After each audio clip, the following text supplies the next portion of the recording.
नमस्कार मित्रांनो, मी डॉक्टर मनीषा. आजच्या व्हिडिओमध्ये आपण बघू EQ.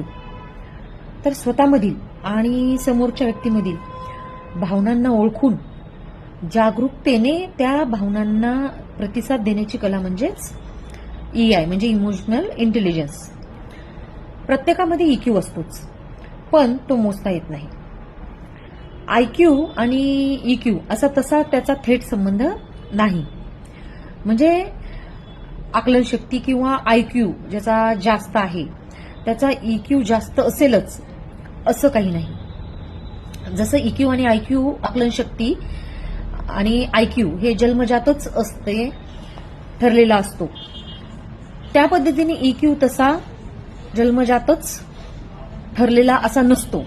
काही जण भावनिक परिपक्व जन्मजात असतात, पण EQ हा आपल्याला वाढवता येतो किंवा त्याच्यामध्ये आपल्याला सुधारणा करता येते.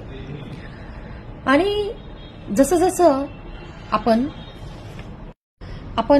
कसे वागतो, नाती कशी जपतो आणि निर्णय कशाच्या आधारे घेतो यावरून आपण EQचा स्तर ठरवू शकतो.